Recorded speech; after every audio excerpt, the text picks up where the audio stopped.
yang kemudian diterjemahkan dalam manajemen modern, the right man on the right job, bahwa persoalan harus diserahkan kepada orang yang memang ahlinya. Lah kalau kiai ngurus irigasi, apa nanti lurah mau ngajar fikih, camatnya ngajar tafsir, kacau jadinya. Makin ruwet jalur birokrasi, makin banyak orang meninggalkan profesi dan malah melaksanakan sesuatu yang bukan profesinya. Untuk memberesi keruwetan birokrasi, termasuk diantaranya menanamkan kesadaran profesi yang menimbulkan kebanggaan, dan kebanggaan yang membuahkan tanggung jawab terhadap profesi itu. Sebab orang kalau sudah bekerja menurut profesinya, walaupun tidak kaya tapi hidupnya tenang.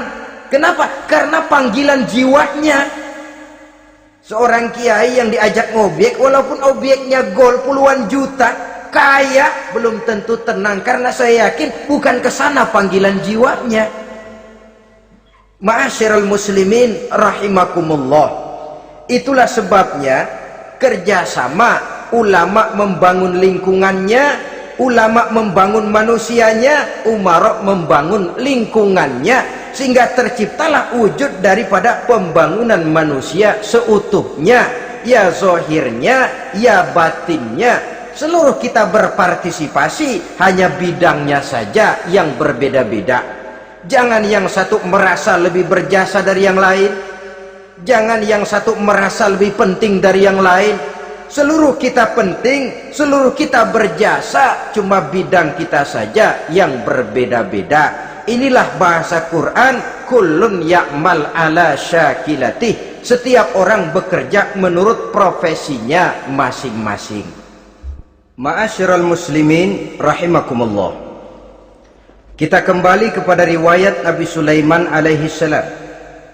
Satu hari ketika beliau sedang menginspeksi pasukan, berkumpullah pasukan beliau itu, ya tentara yang manusianya, ya pasukan jinnya, ya seluruh binatang-binatangnya berbaris.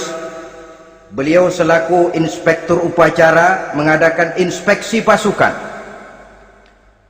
Dari sekian pasukan-pasukan yang diperiksanya pada waktu itu, Nabi Sulaiman melihat tidak terdapat burung hudhud. Beliau bertanya-tanya, "Ma liya aral hudhuda am kana minal ghaibin?" Kemana burung hudhud? Orang lain pada kumpul, dia sendiri tidak ada.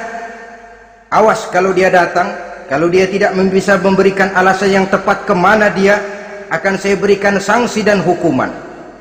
Ini namanya pemimpin yang bertanggung jawab toh.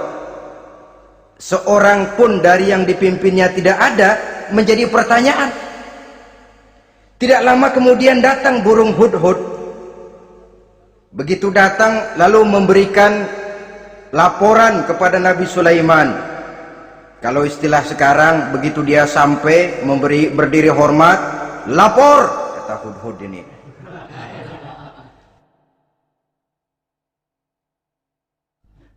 Bagaimana hudhud?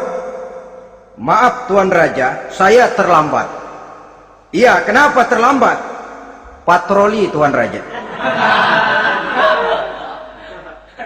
Kemana saja kamu patroli? Keliling. Lalu apa hasilnya? Inni wajadtu mar'atan tamlikuhum wa utiyat min kulli syai'in wa laha arsyun azim. Saya baru patroli ke satu negara yang bernama Sabah, Tuan Raja. Sabah, saudara tahu Sabah? Di mana itu? Dekat ibu kota Yaman sekarang. Di sana Tuan Raja, kata hudhud ini, wajadtu mar'atan tamlikuhum. Yang jadi raja perempuan. Kalau Tuan raja besar, Tuan orang laki. Ayah Tuan raja besar Nabi Daud laki. Ini mah model Tuan Raja. Orangnya rajanya raja besar tapi perempuan. Tumben saya ngelihat ada raja perempuan, kerajaannya begitu besar. Begitu. Iya. Lalu dia jadi raja bagaimana? Ya mewarisi kerajaan ayahnya Sri Baginda Raja Syarahil. Ketika ayahnya wafat, dia naik. Walaha arsyun azim, singgasananya besar, bagus, antik tuan raja. Terus bagaimana lagi? Wajadtuha wa qaumaha yasjuduna lisyamsi min dunillah. Yang jadi pikiran saya tuan raja, dengan kekuasaan yang besar, mereka itu seluruhnya, seluruh bala tentaranya dan kaumnya, yasjuduna lisyamsi, mereka menyembah matahari, bukan menyembah Allah. Mendengar ini Nabi Sulaiman tergerak hatinya. Waktu mendengar rajanya perempuan, kekuasaannya besar, belum tergerak. Tapi ketika sampai kepada yasjuduna lisyamsi, mereka sujud kepada matahari, di situ pribadi seorang rasulnya tergerak. Siapa nama ratu itu? Namanya Ratu Balkis tuan raja. Begini Hudhud, laporan kamu saya terima. Alasan kamu datang terlambat bisa dipertanggungjawabkan. Kamu tidak kena hukuman. Cuma begini saja Hudhud, karena kamu yang laporan, kamu yang tahu lokasi negaranya, kamu yang harus melaksanakan tugas ini. Apa tuan raja? Idhab bi kitabi hadza fa'alqih ilaihim. Kamu berangkat lagi ke negeri Sabah, bawa surat saya, berikan kepada mereka. Thumma tawalla anhum, kemudian kamu berpaling dari mereka, tapi jangan pulang. Fanzur madza yarji'un, lihat apa reaksi mereka setelah menerima surat ini. Baik tuan raja, baik.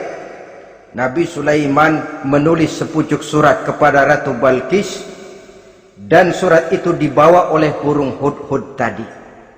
Terbanglah si burung Hudhud ini ke negeri Sabah, masuk ke istana Ratu Balkis, dan surat itu jatuh di kamar Ratu Balkis. Diambil surat tadi, kemudian dibaca.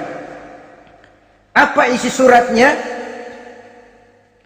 Innahu min Sulaiman wa innahu bismillahirrahmanirrahim alla ta'lu alayya wa'tuni muslimin.